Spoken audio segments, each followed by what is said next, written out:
Muy buen día, que el Señor le bendiga. Vamos a continuar leyendo la Biblia y en este video quiero continuar con la vida del profeta Elías. En el video anterior vimos el capítulo 17 del primer libro de Reyes y ahora vamos a empezar con el capítulo 18 y posiblemente, si nos da tiempo, vamos a ver el 19 para abarcar el resto de las actividades, de los milagros, de la vida del profeta Elías. Recuerde que en estos videos les estoy explicando, en el anterior y en este, les estoy explicando un poco acerca del profeta Elías. Y anteriormente ya hice un video en donde terminamos prácticamente el libro de Reyes y era una especie de resumen acerca de los reyes que gobernaron tanto en Israel como en Judá. Entonces voy a ir leyendo algunos versículos, así como hice en el video anterior, porque en realidad merece la pena. La vida del profeta Elías es una vida, pues la verdad, muy activa y llena de milagros y de cosas sobrenaturales. De hecho, al profeta Elías se le conoce como el profeta de fuego y vamos a ver ahora por qué. Bueno, vimos anteriormente pues la historia de Elías cuando él predice la sequía que va a haber durante el reinado de Acab. Vimos cómo fue alimentado milagrosamente, primero por cuervos y después por una viuda.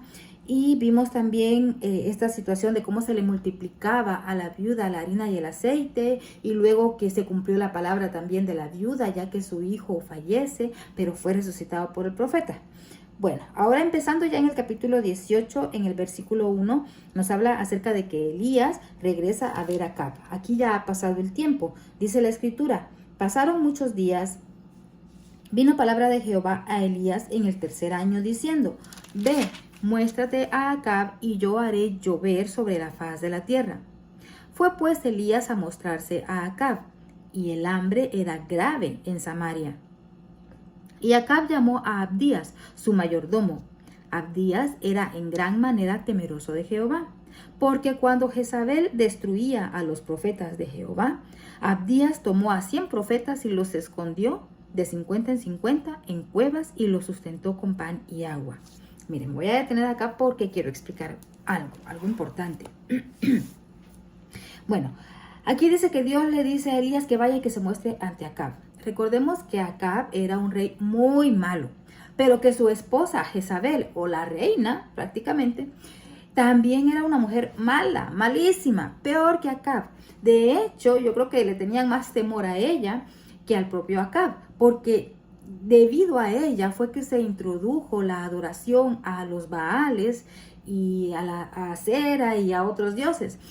Y también ella era prácticamente la que promovía la persecución contra los profetas de Jehová. Entonces, aquí dice la escritura que Elías busca o se encuentra pues con el mayordomo de Acab, que se llamaba Abdías. Y esto es lo que yo quiero aquí resaltar, que es bien, bien importante. Dice aquí que Acab era el mayordomo de Acab, o sea, trabajaba directamente para el rey, pero que él era temeroso de Jehová, tanto así que sus hechos lo demuestran. Cuando Jezabel, la reina, buscaba a los profetas de Jehová para matarlos, aquí dice que él escondió a 100 en 2 cuevas, o sea, de 50 en 50, y que los sustentaba, o sea, les daba comida. Y esto pues lo hizo obviamente a escondidas de los reyes, ¿no? Porque si no, también a él lo mataban, peligraba su vida. Pero ¿por qué quiero resaltar esto? Mire, hay ocasiones en nuestra vida secular que nos toca trabajar para personas impías. O sea, que nos toca trabajar para personas que no creen en Dios.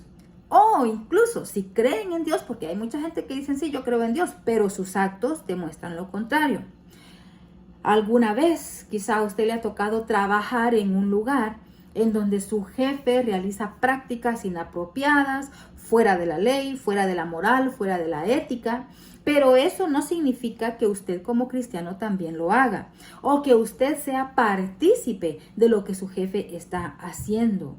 Esta es una situación delicada, pero yo quería mencionarla porque en alguna ocasión me sucedió algo particularmente así muy delicado y yo recuerdo que yo hablé con mi pastor y yo le explicaba mi situación laboral. Él me mencionó un par de pasajes de la Biblia, dentro de ellos estaba este. Y entonces él me aclaraba, el hecho de que uno trabaje para una persona que no tiene temor de Dios, no quiere decir que uno también sea igual que esa persona. Obviamente, por alguna razón, Dios nos pone en ciertos lugares y recordemos que para los que amamos a Dios, todo obra para bien. Entonces, vemos aquí un claro ejemplo en el caso de Abdías. Él trabajaba para Acab y para Jezabel, los reyes que eran malísimos y que iban en contra de todo lo que él creía, porque él creía en Jehová y se arriesgó su vida para ayudar a los profetas de Jehová. Les salvó la vida, los alimentaba a escondidas. Entonces, mira, uno puede estar mezclado con la gente que tiene sus ideas diferentes a las nuestras, pero cuando uno tiene un verdadero temor de Dios, uno no puede echarle la culpa a nadie. Es lo preferible, lo ideal es que uno evite estar en un ambiente contrario a lo que la Escritura dice. Eso es lo ideal. Sin embargo, hay momentos en los que no se puede. La realidad es que van a haber ocasiones a lo largo de nuestra vida, no toda la vida, pero van a haber ocasiones en las que quizá nos vamos a encontrar así como este hombre que trabajaba para el rey y pues ¿qué hacía, no? Era su trabajo. A lo mejor tenía familia, tenía hijos, los tenía que mantener, pero eso no significó que él doblara sus rodillas ante los Baales. O sea, también es de respetar y de mencionar la valentía de este hombre. Y que es un ejemplo también para nosotros, como les repito. Uno puede estar entre una gente que no es cristiana y eso no quiere decir de que, yo me voy a acomodar a como ellos que no son cristianos. No, si uno está bien cimentado no va a haber nada ni nadie que nos tuerza. Dios y nosotros ya somos mayoría. Bueno, pues resulta que aquí Acab para presentarse Aquí el profeta Elías, para presentarse ante el rey Acab, le dice a Abdías, mira, ve y dile al rey que yo quiero hablar con él, que voy a estar en tal lugar y que nos reunamos. O sea, prácticamente está como que organizando una reunión. Pero mira el temor aquí de Abdías, que le dice, no me hagas esto, porque mira, yo soy temeroso de Jehová y yo conozco que si acaso yo vengo y le digo al rey que tú vas a estar en tal lugar, cuando Acab llegue y no te encuentre porque el espíritu te va a llevar de ahí, a mí me van a matar. O sea, tenía miedo también en su humanidad, hay que entenderlo. No se estaba enfrentando ante cualquiera. Más sin embargo, aquí vemos que Elías le dice en el versículo 15, vive Jehová de los ejércitos, en cuya presencia estoy, que hoy me mostraré a él. Bueno, entonces Abdías fue a encontrarse con Acab y le dio el aviso, y Acab vino a encontrarse con Elías. Continúa el versículo 17 diciendo, cuando Acab vio a Elías, le dijo, ¿eres tú el que turba a Israel? Y él respondió, yo no he turbado a Israel, sino tú y la casa de tu padre, dejando los mandamientos de Jehová y siguiendo a los Baales. Envía pues ahora y congrégame a todo Israel en el monte Carmelo, y los 450 profetas de Baal, y los 400 profetas de Acera que comen de la mesa de Jezabel. Nuevamente aquí menciona a Jezabel, la esposa. Vemos también aquí hay varios aspectos. Cómo las mujeres influimos en los hombres. ¿Por qué Dios les ordenó? Esto está desde antes, desde cuando Él dio sus ordenanzas en Éxodo, en Números, en Deuteronomio, en Levítico, donde están todos los lineamientos, los mandamientos que Dios les fue dando.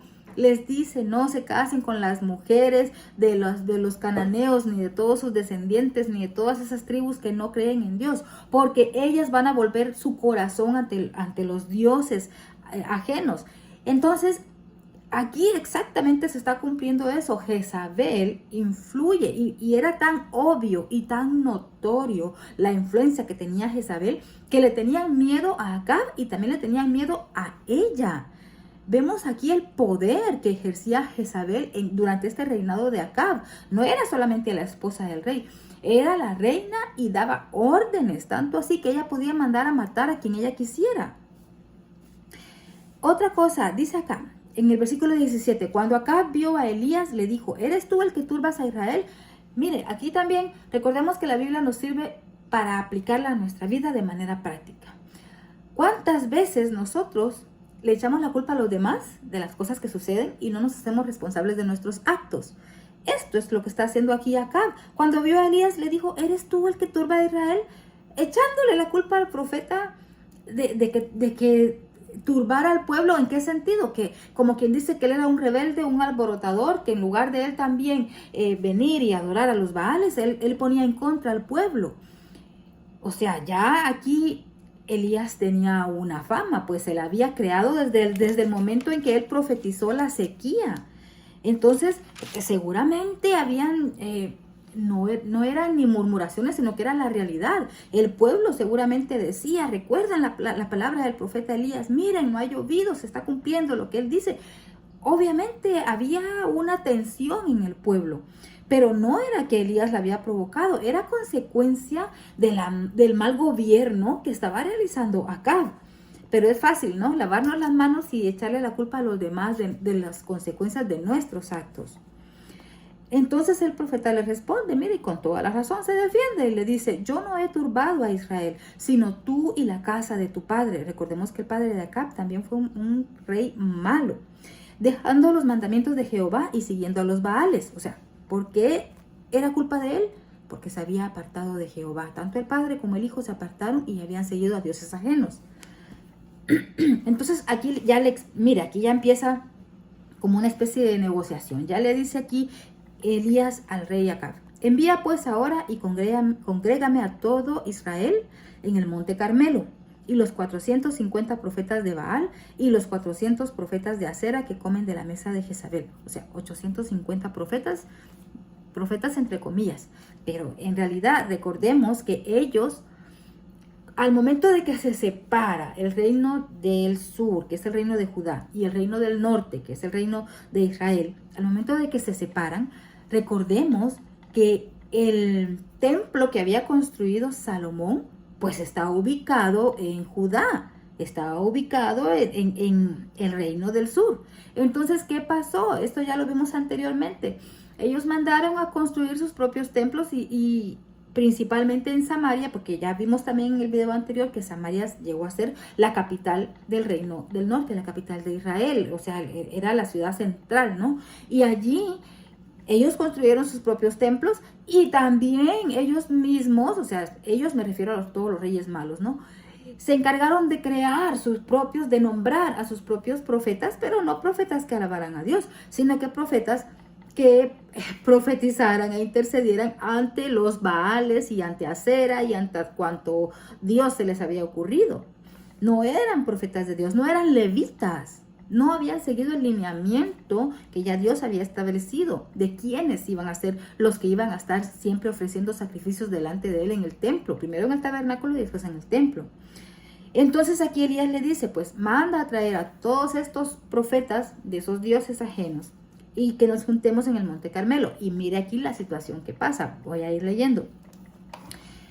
En el versículo 20 en adelante, entonces Acab convocó a todos los hijos de Israel, todo el pueblo estaba presente, y reunió a los profetas en el monte Carmelo. Y acercándose Elías a todo el pueblo, dijo, mire esta pregunta que les hace, esta confrontación que les hace, y que haga de cuenta, haga la suya, por favor.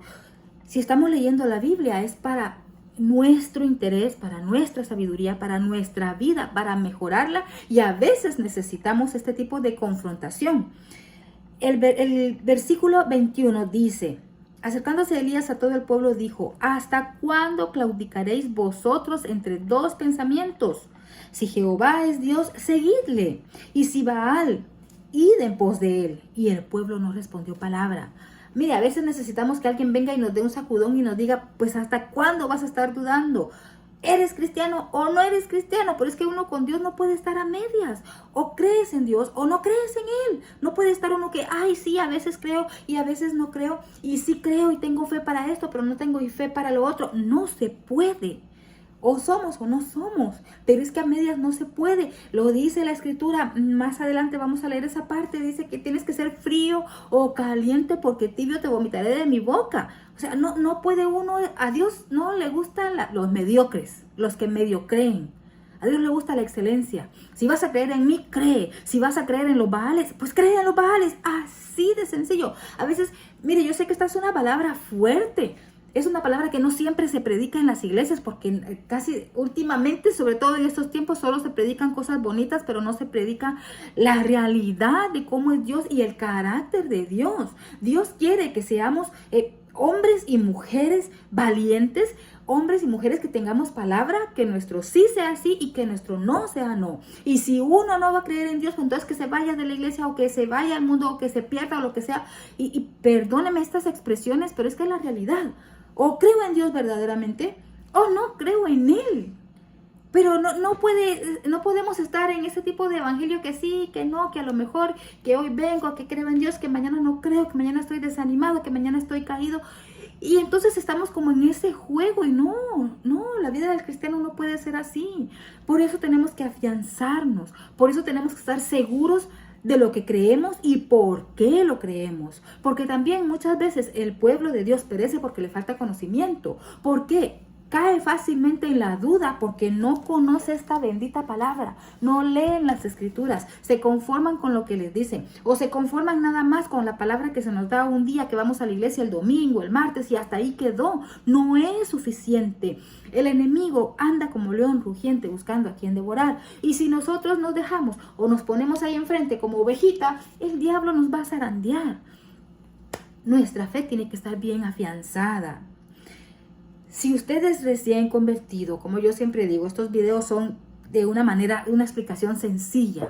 De una manera bien sencilla, no son estudios así bien profundos, bien teológicos. No, son estudios que a mí me gustaría que así me los hubieran explicado, claro y sencillo, porque a veces uno lee la escritura, sobre todo cuando es la primera vez y uno parece que uno pasó de noche, no entiende nada. Sin embargo, cuando a uno le explican así poquito a poco la palabra y qué significa y cuál es el mensaje que nos está queriendo decir por encimita, hay mucho que aprender de la escritura, pero yo le estoy diciendo lo principal. Y a veces a mí me da, que no es ni tristeza, me da como hasta decepción que en estos tiempos la palabra de Dios no se esté predicando con la debida claridad, con las palabras actuales, con un lenguaje que podamos entender. Todavía hay muchos predicadores que utilizan la escritura y la van leyendo y utilizan palabras rebuscadas y a veces uno ni entiende qué es lo que está diciendo. Se oye bonito y uno oye al predicador y uno lo escucha y uno dice, ay, cómo sabe y cómo predica, y uno no entendió nada del mensaje. Entonces, ¿de qué sirve? A lo mejor mis palabras no son para todos, pero si Dios las pone en mí, yo no me voy a quedar callada, yo las tengo que compartir. Y alguien tal vez dirá, ¿y esta quién es para que me esté a mí hablando de esta manera? Pues mire, yo no soy nadie. Pero si Dios utilizó a un burro, y ya lo vimos anteriormente, Dios utilizó a la burra de Balaal para hablar, ¿por qué no me va a ocupar a mí? Y yo no me puedo callar lo que Dios pone en mi corazón. Por eso le doy gracias a Dios por este proyecto, con estos videos que estamos haciendo, que estoy compartiendo con ustedes, porque me permite Dios compartir lo que Él ha puesto acá. Y sabe que yo sé que no nos gusta que nos hablen así, no nos gusta que nos hablen fuerte, no nos gusta que nos confronten, no nos gusta que nos hablen de esta manera. Pero mire cómo hablaba aquí el profeta y Dios no ha cambiado. Dios no ha cambiado, Dios sigue siendo el mismo ayer, hoy y siempre. El mismo Jesús confrontaba también a los fariseos en aquel tiempo. Entonces, no todo el tiempo los mensajes van a ser de amor, de salvación, de bendición, de prosperidad. Sí hay que predicar todo eso, pero también hay que predicar todo lo demás, pues. La Biblia es un todo. La Biblia no es solo una parte. No es que solo voy a tomar los versículos que a mí me convienen o los que a mí me gustan. Hay que predicarla toda. Y también este tipo de predicaciones, este tipo de mensajes, pues hay que decirlos. O sea, aquí no andaba suavizando nada el profeta cuando lo dijo. ¿Hasta cuándo claudicaréis vosotros entre dos pensamientos? ¿Hasta cuándo vas a estar dudando? La duda es o el miedo es la antítesis de la fe. O sea, o tienes miedo o tienes fe. No puedes estar dudando, ¿tengo miedo o tengo fe? ¿Tengo miedo o tengo fe? Pues decídete, por favor. Una de las dos, posiciónate de qué lado vas a estar. Porque el día que Jesucristo venga, el día que nosotros partamos, muramos y vayamos a su presencia, lo que sea primero, ese día, pues no vamos a estar a medias, ese día van a ser apartados. Mire, aquí los que son de Dios, hijos de Dios, y acá los que no, así de sencillo. Entonces, a veces también en esta sociedad nos hemos vuelto hipócritas. Porque a veces por querer aparentar que somos buenos cristianos nos comportamos de una manera que no somos, cuando en realidad nuestro interior, nuestro corazón esconde otra cosa. Mejor fuera que de una vez nos declaráramos que estamos perdidos y nos vamos para el mundo, y no que estemos también ahí hasta sufriendo, porque qué necesidad hay de que yo aparente una cosa que no soy por quedar bien con los líderes, con el pastor, con el líder, con el predicador. ¿Y acaso que ellos me van a salvar? No, nuestra salvación, nuestra forma de vida tiene que ser pensando siempre en que Dios nos está viendo, es para Dios. Entonces, a Dios no le podemos engañar, Dios no puede ser burlado. Y entonces aquí el pueblo, mira, no respondió palabra, se quedó callado. ¿Por qué? Porque seguramente, ¿qué hacía el pueblo? Seguramente cuando el profeta les hablaba, ay, sí se arrepentían. Pero cuando venía acá con todos los sacerdotes, ahí iban a adorar a los Baales. O sea, también no se definían, pues, ¿por temor a qué? También por temor a la mujer esta Jezabel, por temor a que los fuera a matar. Entonces, ay, que no nos toque algún día tener que decidir entre la vida y la muerte. Porque si uno no está bien cimentado, va a escoger uno la vida. Pero para los que creemos en Dios y ya no le tenemos temor a la muerte, pues sabemos que la muerte, como dijo el apóstol Pablo, para mí el vivir es Cristo y el morir es ganancia. Y Elías volvió a decir al pueblo, solo yo he quedado profeta de Jehová, mas de los profetas de Baal hay 450 hombres. Dénsenos pues 2 bueyes y escojan ellos uno y córtenlo en pedazos y no pongan fuego debajo. Y yo prepararé el otro buey y pondré fuego debajo. Y ningún fuego pondré debajo. Invocad luego vosotros el nombre de vuestros dioses, y yo invocaré el nombre de Jehová. Y el Dios que respondiere por medio de fuego, ese sea Dios. Y todo el pueblo respondió diciendo, bien dicho. Ahí sí todos, ¿no? A coro, a una voz, como no eran ellos los que estaban haciendo la prueba o el desafío, ahí sí, bien dicho. Así nos comportamos también. A mí me da hasta risa, y no crea que yo esta palabra solamente la digo y la tiro al aire como para ver quién la recibe. No, yo toda la palabra primero, yo la apropio, yo la hago mía, yo me la digo a mí misma. Yo me confronto como que el Espíritu Santo es el que me está redarguyendo. Y también me pongo del otro lado, porque cuántas veces uno, mire, cuando uno está en bola, cuando uno está así entre el montón, es fácil decir sí, amén, así que se haga, bien dicho. ¿Por qué? Mire, me da hasta risa, pero es que es una realidad. ¿Qué pasó aquí? ¿Qué era lo que estaba haciendo? Pongamos en contexto lo que estaba haciendo aquí el profeta Elías. Mire, él por una parte iba a estar él solito, pero con Dios. Y él iba a ofrecer un sacrificio, iba a poner él su buey, dice aquí. Bueno, recordemos que los sacrificios anteriormente, pues era que sacrificaban un animal, lo destazaban y luego lo quemaban. Entonces, esta era una ofrenda para Dios. Y también lo hacían para los dioses paganos. Pero ¿qué era lo que estaba sucediendo? Que iban a estar los 450 profetas de Baal, iban a estar también los 400 profetas de Acera, según vimos, o sea que en total eran 850. Y estos profetas iban a estar ofreciendo el sacrificio, iban a poner ahí destazado el buey, pero no iban a poner fuego. El fuego tenía que ser por los dioses de ellos. Y Elías, por su parte, también iba a tener su altar con el buey destazado, no le iba a poner fuego, sino que Dios tenía que encender esa hoguera para ese sacrificio. Y ahí cuando él presenta ese desafío, porque realmente era una prueba de fuego, literalmente. Por eso a Elías se le conoce así, como el profeta de fuego. Entonces, el único que estaba arriesgando su vida en ese momento era Elías. El pueblo no, el pueblo estaba de espectador, estaba detrás viendo la función. Y entonces ahí sí dijeron, bien dicho, si Dios es Dios, si sale fuego y se absorbe ese sacrificio de Elías, es que Jehová es Dios. Y si es de los profetas, si cae fuego de los profetas de Baal, entonces Baal es Dios. Ah, qué cómodo para el pueblo, ¿no? Bien dicho, dice, claro, ellos como quiera salían ganando, ¿no? Así es fácil, mire, así es fácil, ¿no? Echar porras desde la trinchera, pero no salir a pelear. Y así nos comportamos nosotros también, ¿no? Ay, que lo haga otro que se arriesgue el otro, yo desde aquí estoy bien mirando a ver qué pasa, ya después me decido. Pero hermano, con Dios no es así, Dios ya conoce nuestros corazones, pues ya de antemano a Dios no lo podemos engañar. Entonces, dice el versículo 25, entonces Elías dijo a los profetas de Baal, escogeos un buey y preparadlo vosotros primero, o sea, les dio el primer lugar a ellos, pues que sois los más, o sea, ustedes son más que yo, e invocad el nombre de vuestros dioses, mas no pongáis fuego debajo. Y ellos tomaron el buey, mire, obedientes también, ellos ahí no sabían lo que les esperaba. En la ignorancia muchas veces, ignorancia se podrá decir, bueno, cada quien cree lo que quiere creer, ¿no? Ellos en su creencia, ellos estaban seguros de que Baal les iba a responder, ¿no? O sea, estaban totalmente cegados. Muchas veces eso sucede, ¿no? Que la gente está ciega. O cuando uno está en pecado, pues uno se ciega, ¿no? No permite ver la luz. Y ellos tomaron el buey que les fue dado y lo prepararon e invocaron el nombre de Baal desde la mañana hasta el mediodía, o sea, por horas, diciendo, Baal responde. Pero no había voz, ni quien respondiese. Entre tanto, ellos andaban saltando cerca del altar que habían hecho.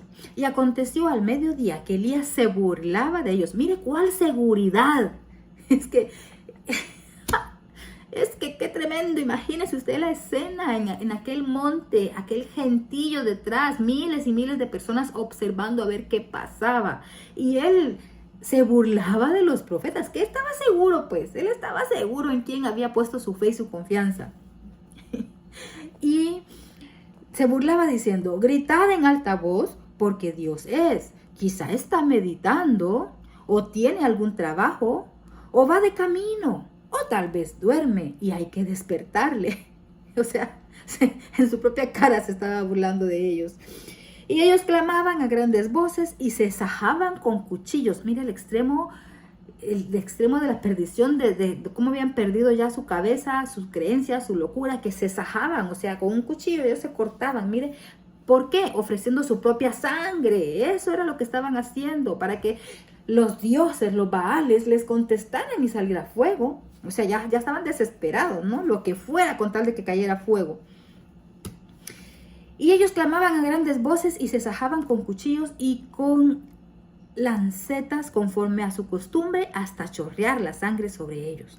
Pasó el mediodía y ellos siguieron gritando frenéticamente hasta la hora de ofrecerse el sacrificio. Pero no hubo ninguna voz, ni quien respondiese ni escuchase, porque el único Dios es nuestro Dios soberano, el único, el Rey de Reyes y Señor de Señores, Jehová de los ejércitos. Entonces dijo Elías a todo el pueblo, acercaos a mí, y todo el pueblo se le acercó, y él arregló el altar de Jehová que estaba arruinado. Y tomando Elías 12 piedras conforme al número de las tribus de los hijos de Jacob, al cual había sido dada palabra de Jehová diciendo, Israel será tu nombre. Edificó con las piedras un altar en el nombre de Jehová.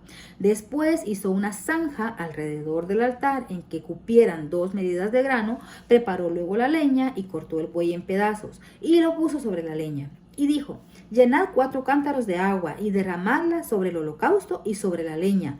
Ya me imagino a los que andaban haciendo esto preocupados, porque recuerde que no había llovido, recuerde que había sequía, el agua era oro puro, el agua era algo valioso que escaseaba en ese momento. Así que seguramente los que hicieron eso han de haber pensado, ay Dios mío, la poca agua que tenemos, o ay Baal, porque a saber a quién adoraban, aquí se va a ir en este sacrificio. Pero había una razón detrás por la cual lo estaba haciendo el profeta Elías. Preparó luego la leña y cortó el buey en pedazos y lo puso sobre la leña. Y dijo, llenad 4 cántaros de agua y derramadla sobre el holocausto y sobre la leña. O sea, la leña iba a estar mojada. Y dijo, hacedlo otra vez. Y otra vez lo hicieron. Dijo aún, hacedlo la tercera vez. Y lo hicieron la tercera vez. De manera que el agua corría alrededor del altar y también se había llenado de agua la zanja.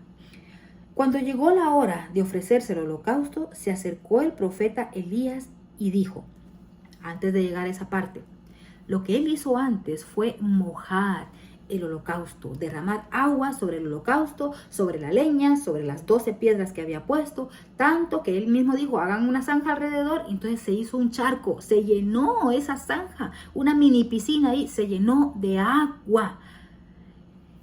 Para aquellos que alguna vez nos ha tocado que encender un fuego para cocinar, un polletón, o en las estufas antiguas, quizá muchos de los que ven este video ya nunca les tocó hacer eso, porque ahora uno es tan fácil, solo le da vuelta así a la cosita de la estufa y ya ¡pum!, prende el fuego.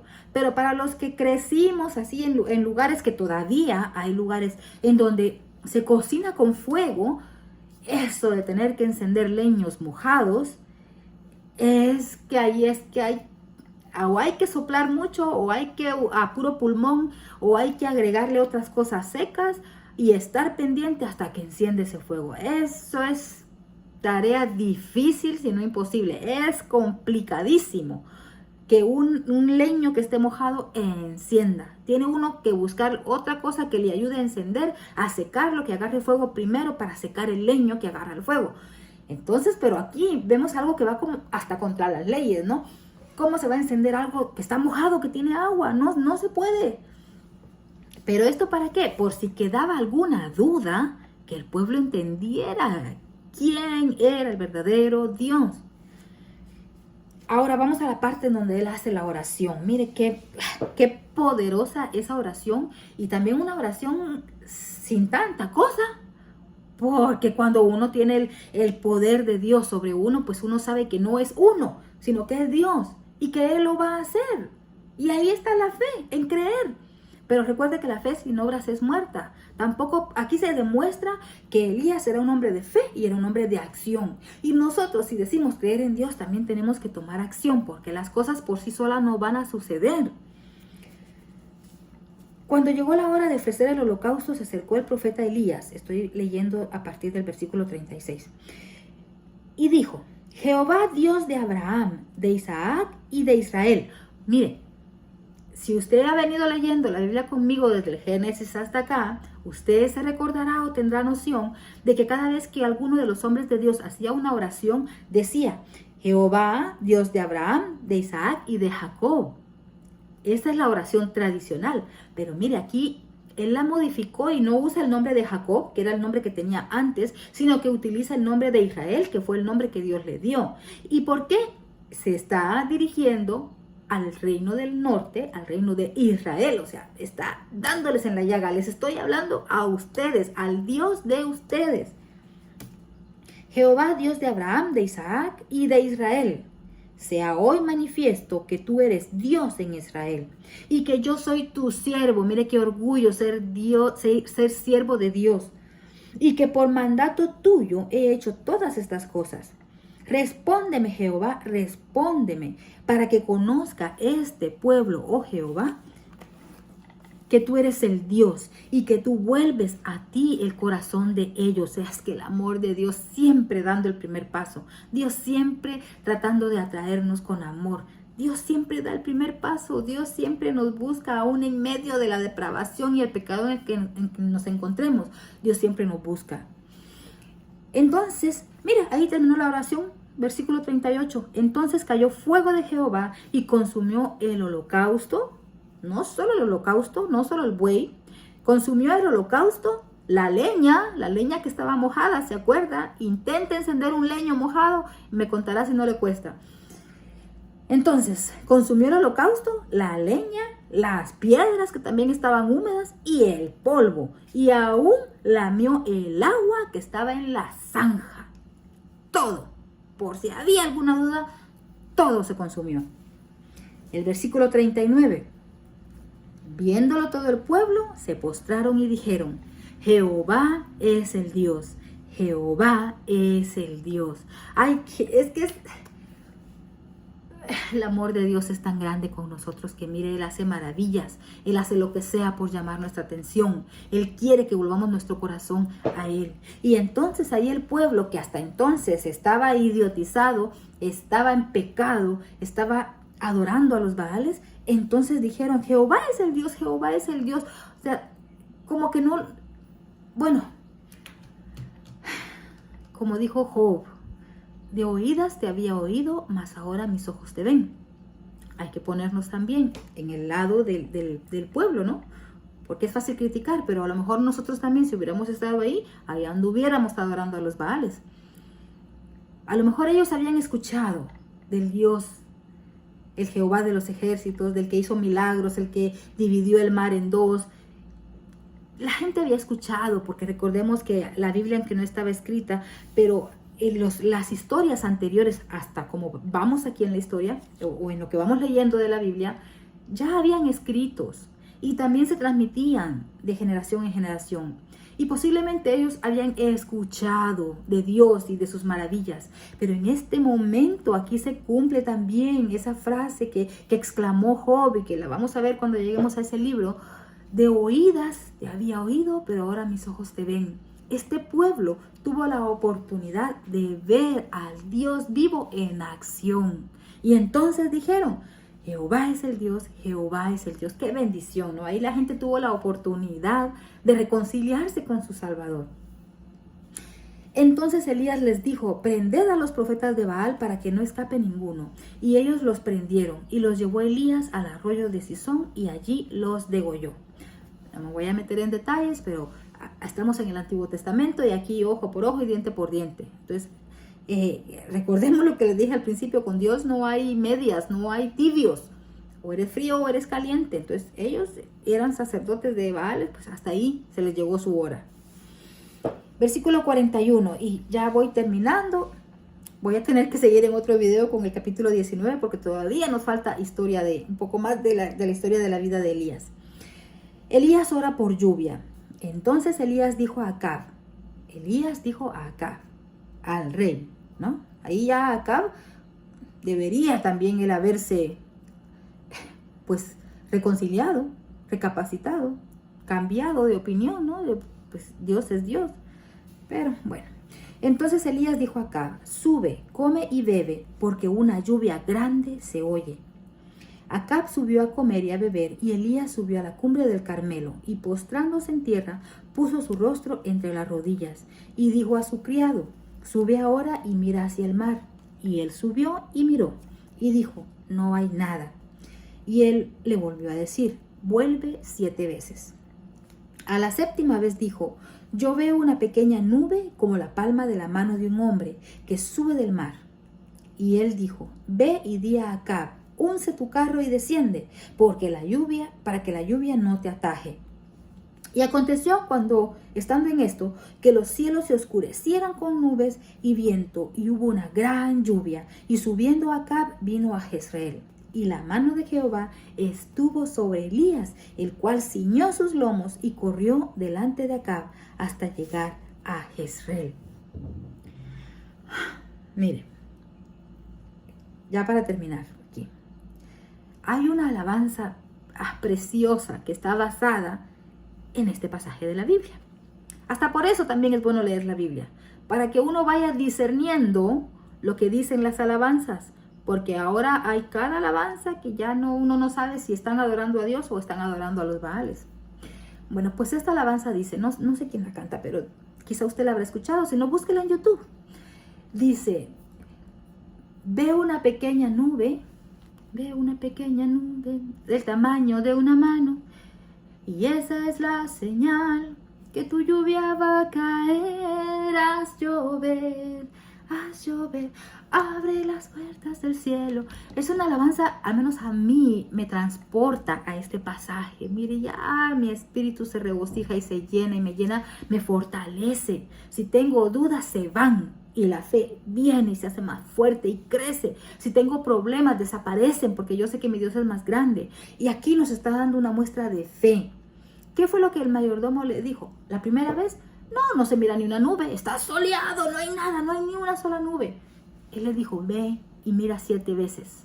Hasta la 7ª vez regresa el criado y no le dice, ay, si está bien nublado, está ya que ya va a llover. No, le dice, mira una pequeña nube del tamaño de una mano de un hombre. Del tamaño de una mano, una nubecita. Es que por favor, si usted está dentro de su casa, mire por su ventana o salga.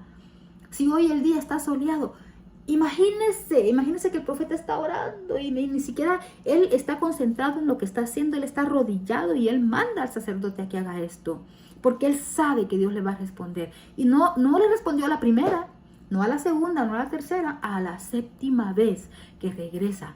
Le dice, veo una pequeña nube del tamaño de la mano de un hombre. Imagínese esa inmensidad de cielo y solamente ver una nubecita nada más. A veces solo necesitamos una pequeña señal para creer en Dios.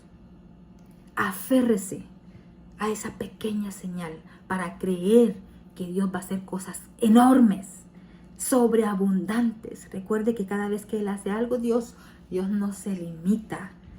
Él ha creado el mundo para nosotros y no se va a limitar a mover el mundo y todo lo que Él ha hecho para que sea a nuestro favor. Tenemos alguna prueba, algún problema, alguna enfermedad, alguna situación, algún problema legal, problema familiar, el que sea, mire, el que sea, de cualquier clase hasta el más mínimo, Dios tiene la salida, Dios tiene la respuesta. Dios responde a la oración del justo. Si tenemos fe como el grano de mostaza, que es chiquititito. Mira aquí, Elías tuvo fe solo del tamaño de la mano. Una nube del tamaño de una mano fue suficiente para creer que una lluvia iba a venir. Tanto así que le dice al criado, ve y di a Acab, unce tu carro y desciende para que la lluvia no te ataje. Y estando en esto, los cielos se oscurecieron con nubes y viento y hubo una gran lluvia. Mire, y antes de eso, mire la fe. Antes de que sucediera, antes de que orara, antes de que viera esa nube en forma de mano, del tamaño de la mano de un hombre. En el versículo 41, entonces Elías dijo a Acab, sube, come y bebe porque una lluvia grande se oye. No es que se oyera, ni siquiera había orado. Después es que dice que Elías se subió a la cumbre del Carmelo y se postró en tierra. Primero le dice, una lluvia grande se oye. Me imagino que acaba de haber pensado, bueno, pero aquí yo no miro ni una nube. Pero después de lo que había visto, que había descendido fuego del cielo, pues le hizo caso, pues no le quedaba de otra. En ese momento él seguramente todavía estaba así como que aturdido de lo que acababa de ver. Pero como el profeta dice, una lluvia grande se oye. Si el cielo estaba soleado, no había ni una nube todavía. Y se cumple y después viene una lluvia torrencial que... Es que cuando Dios da hasta que sobreabunde. Y esa lluvia que Él derramó simboliza la bendición. Se acabó la sequía, se acabó. Y aquí se cumple la profecía que Él dio al inicio del capítulo 17, donde Él predice la sequía y dice que no va a llover. Dice, vive Jehová, Dios de Israel, en cuya presencia estoy, que no habrá lluvia ni rocío en estos años, sino por mi palabra. Y así fue. Vemos que se cumplió la palabra y hasta que Él, por medio de su palabra, no intercedió, no oró, pues entonces Dios abrió las ventanas de los cielos y derramó de esa lluvia en tal manera que acabó con la sequía. Se acabó porque acuérdense que no habían cosechas. Si la tierra se seca, no había cosechas, por eso había hambre. Y aquí comprobó también que los Baales y Acera, que eran considerados dioses también de la fertilidad, de la abundancia de las cosechas, pues esos no eran los dioses verdaderos. Hermosa esta palabra y hermosa para el día de hoy. Apliquémosla a nuestra vida. Si usted solo tiene una pequeña nube del tamaño de la mano de un hombre, que eso le sea suficiente para creer que Dios va a terminar la obra que empezó con nosotros. Dios es fiel. Si le dijeron, mira, usted quiere conseguir un trabajo, hay 1000 personas solicitando y solo hay un puesto, crea que ese puesto va a ser para usted. Si usted está enfermo, va con el médico y le dice, no, tu enfermedad es incurable, solamente el 1% se salva. Usted es ese 1%. Agárrese de la señal, agárrese por muy pequeña que sea esa señal, que le sirva para aumentar su fe. No es fácil, por supuesto que no. Ya vimos todo lo que tuvo que pasar el profeta, cómo él arriesgó su vida porque sabía en quién había creído. Pero hay que tener valor para enfrentarse, ponerse en pie y decir, yo le creo a Dios. Yo sé que Dios va a hacer su obra en mí y aún si no lo hiciera, aún así con todo, seguiremos confiando en Jehová. ¿Por qué? Porque para los cristianos Todo lo malo Dios lo hace que se vuelva para nuestro bien. Aún la muerte, ¿dónde está, oh muerte, tu aguijón? La muerte para los cristianos es ganancia. Tenga eso presente, recuérdelo, porque muchas veces nos limita el pensar en la posibilidad de la muerte y creemos que la muerte puede ser derrota, pero para Dios eso no, si ya Jesucristo venció la muerte en la cruz del Calvario. Así que cualquiera que sea nuestra situación, en manos de Dios, problema no hay. Y la respuesta de Dios siempre va a ser la correcta y la mejor para nosotros. Bueno, pues aquí voy a terminar con este capítulo 18, en el que estuvimos viendo la continuación de la vida del profeta Elías. Y pues voy a tener que hacer otro video porque todavía en el capítulo 19 se nos sigue hablando del profeta Elías. Y ese va a ser pues sí ya el último del libro de Reyes. Así que nos vemos en el siguiente video. Gracias por acompañarme hasta acá. Que el Señor le bendiga en gran manera, con lluvias de bendición hasta que sobreabunde.